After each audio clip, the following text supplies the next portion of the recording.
paz e a luz de Jesus nos envolvam hoje e sempre. Nosso tema de hoje retiramos lá de Palavras de Vida Eterna, a lição 20, Vigiando.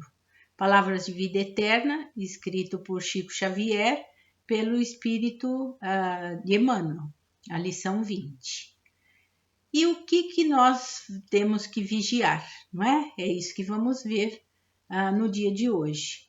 Emmanuel entra com uma citação da carta de Paulo aos Filipenses, capítulo 4, versículo 8, que diz assim: se alguma virtude há e se algum louvor existe, seja isso o que ocupe o vosso pensamento.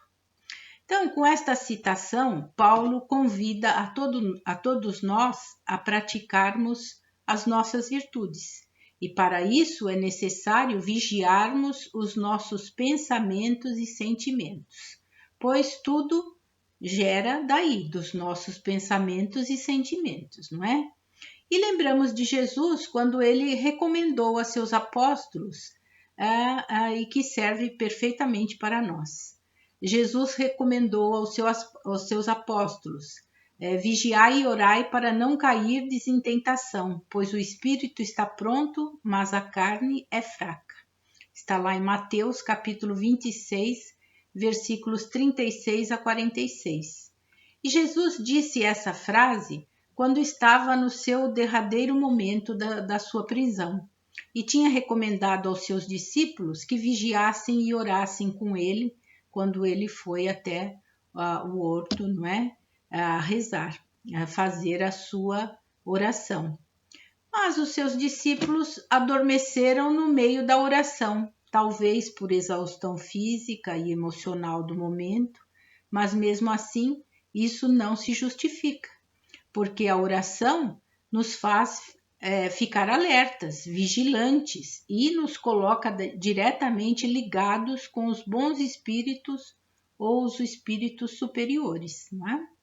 E nós, muitas vezes, também não queremos acordar para o nosso burilamento. Então, aí o que acontece? Adormecemos no meio da oração, não é? Percebemos os nossos defeitos, mas e a determinação e a coragem para corrigi-los? Pois corrigi-los exige de nós perseverança e uma vontade ferrenha de vencer as nossas próprias mazelas, coisas que muitas vezes achamos uma dificuldade muito grande, não é?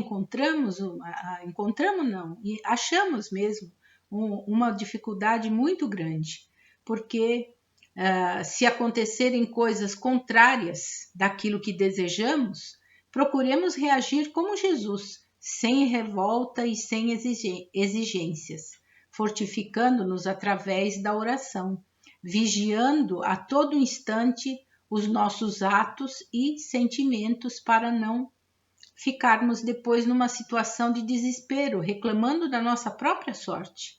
E não é a nossa própria sorte, foi falta de vigilância nossa mesmo.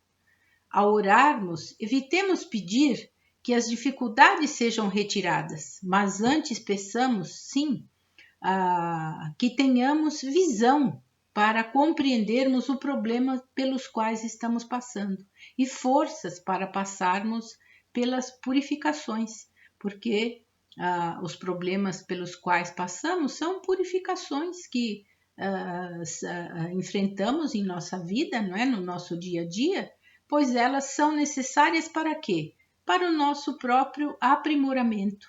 E nós não queremos isso, não. Nós queremos tudo com a maior facilidade, não é? E nem tudo é fácil, não é? Nem tudo é fácil na nossa vida. Às vezes encontramos uma pedrinha ali no meio do caminho, né?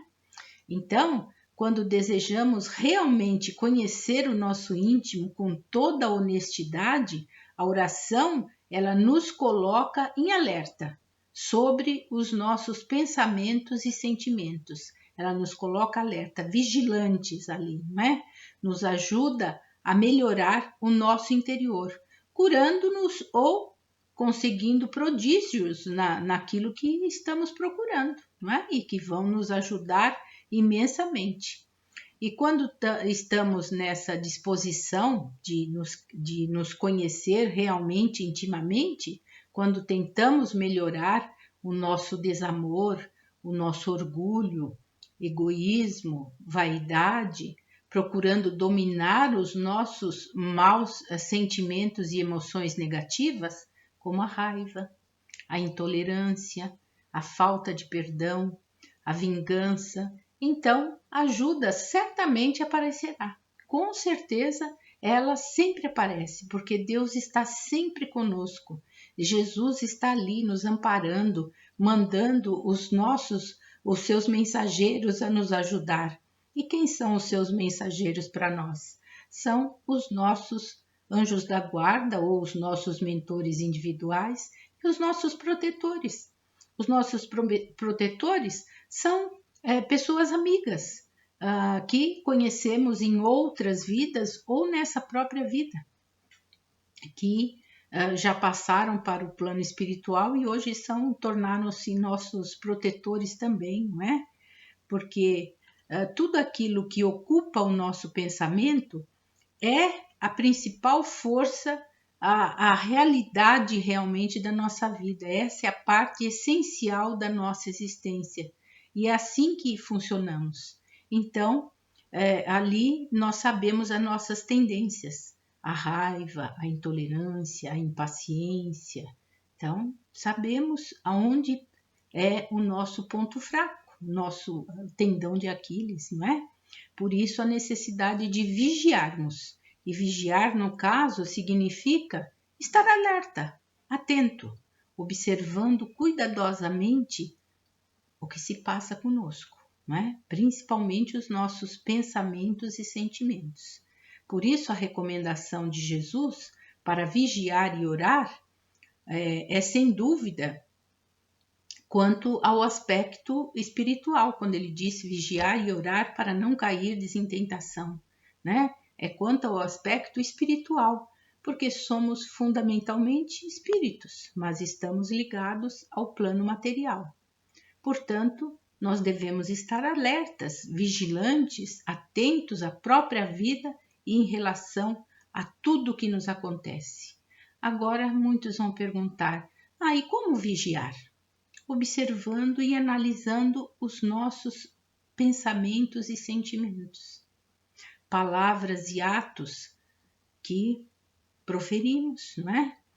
Tanto os nossos, como principalmente também dos outros encarnados e desencarnados que convivemos. Os desencarnados, mais difícil porque não os vemos, não é?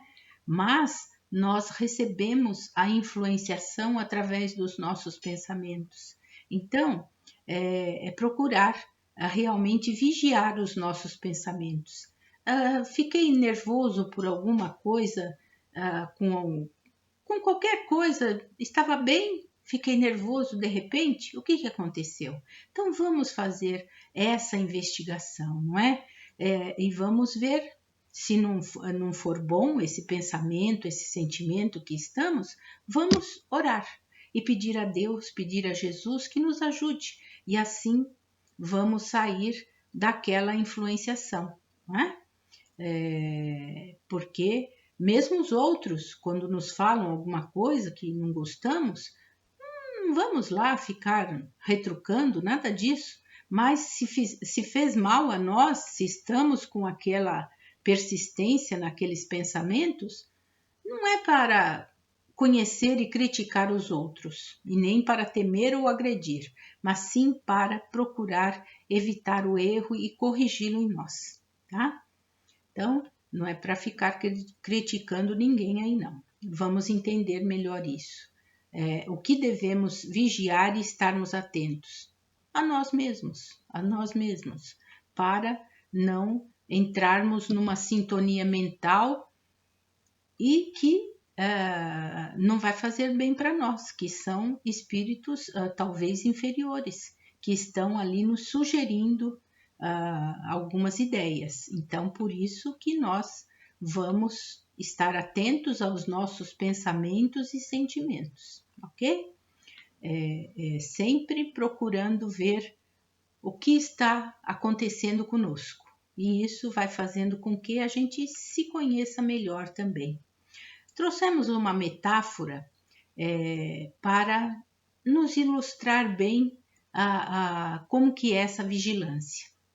Então, um rapaz pediu para sair mais cedo do trabalho, pois a sua irmã de 21 anos tinha se envolvido num acidente de carro e ela foi levada para o hospital numa condição muito crítica. Ela teve lacerações na pele, 2 costelas quebradas, um pulmão perfurado e consideráveis contusões, né? Então, ele havia assistido no último final de semana um seminário sobre metáforas terapêuticas e que talvez pudesse ajudá-la. Então, sua irmã trabalhava como modelo numa loja de roupas e adorava esquiar e velejar.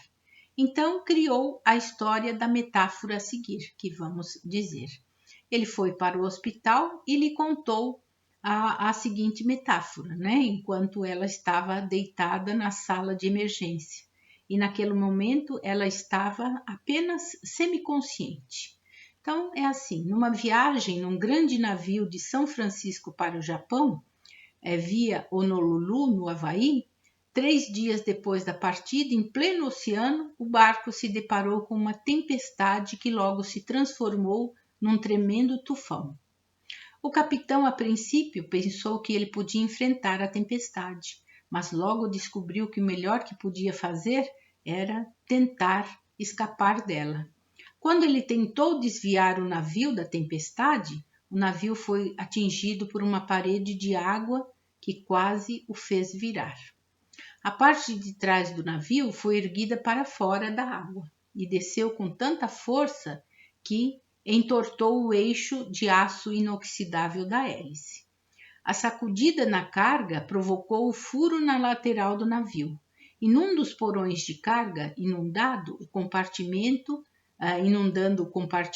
né, enfraquecendo o casco em diversos lugares. O capitão, que pensava rápido, imediatamente convocou uma reunião de todos os chefes das equipes. Chefe engenheiro, encanador, caldeiras, manutenção, limpeza, nutrição e saúde, bem como do seu navegador e responsável pelo radar. Ele falou a todos sobre o perigo imediato que o navio corria e sobre a força da tempestade. Então ele deu as seguintes instruções: chefe engenheiro, faça a sua equipe parar o motor. 1. Ou todo o navio vai vibrar. Verifique e aperte todos os mancais. Verifique e lubrifique todas as instalações de óleo. E tenha certeza de que todas as partes móveis sejam lubrificadas durante a tempestade. Aperte todas as conexões e fiquem atentos para as tensões, superaquecimentos e defeitos. Estabeleça vigias 24 horas por dia em todos os sistemas. Chefe encanador das caldeiras, faça da sua equipe verificar todas as válvulas, apertar todas as conexões, trocar cano rachado ou frouxo, estabelecer um turno de 24 horas para vigiar todos os indicadores de pressão e válvulas. Mantenha todas as pressões dentro dos limites indicados. Chefe de manutenção, estabeleça uma equipe especial para reparos. Vá para o compartimento invadido e, com um equipamento de mergulho, solde o buraco no casco. Use qualquer material ou equipamento que você necessitar da sala de suprimentos para reforçar a estrutura e tornar o navio seguro de novo. Depois, bombeie toda a água do compartimento inundado e designe equipes de prontidão para ter certeza de que estes reparos sejam mantidos durante a tempestade. Chefe de limpeza, envie uma equipe para o porão atingido e logo esteja seguro e põe em ordem os entulhos. Limpe com muita água e deixe tudo seco. Acelere a limpeza normal de todos os compartimentos, esvaziando diversas vezes ao dia os contêineres de lixo dos passageiros e tenha certeza de que nada é deixado no navio que possa contaminar ou fazer os passageiros ficarem doentes. Chefe da nutrição e saúde, mude a dieta, tanto da tripulação como dos passageiros, para que seja condizente com a energia necessária para manter a saúde durante o restante da tempestade. Nós não podemos deixar os passageiros ficarem doentes e, evidente, a tripulação deve ser mantida com boa saúde. Chefe de navegação também deu as mesmas ordens para que um novo curso seja feito para que os mínimos danos sejam ocorridos, não é? Chefe do radar, faça também a varredura no oceano e deixe tudo em porto seguro. Enfim, como resultado da decisão rápida do capitão e das ações que foram tomadas pelos chefes das equipes, o navio foi capaz de se afastar rapidamente da tempestade, fazer os reparos finais no porto de Honolulu e continuar sua jornada para o Japão. Todos os passageiros estavam seguros e foram capazes não apenas de sobreviver a essa aventura, mas também de se divertirem bastante no restante da viagem. O acidente ocorreu na tarde de terça-feira e na manhã seguinte o buraco do pulmão da sua irmã estava completamente fechado. Eles lhe deram alta do hospital no dia seguinte, na semana seguinte, né? E já estava de volta ao trabalho como modelo. Assim como a cura da moça se deu com sucesso, também pode acontecer conosco, né? E por que isso aconteceu? Porque ele fez com que o seu cérebro comandasse todos os órgãos afetados a total vigilância. Ele chamou a todos a total vigilância, sem se desviar um instante sequer de sua intenção, que era a cura da moça. O poder que temos através da oração, da fé e que desenvolvemos e nos curar e merecer a cura, assim também se dá, pois através da experiência aprendemos muito e isso nos dá confiança quanto ao futuro. Então, essa metáfora é muito linda para mostrar o quanto nós temos poder através da oração, através da fé, através da coragem e da persistência. Uma ótima reflexão a todos. Que a paz e a luz de Jesus continuem a nos envolver hoje e sempre.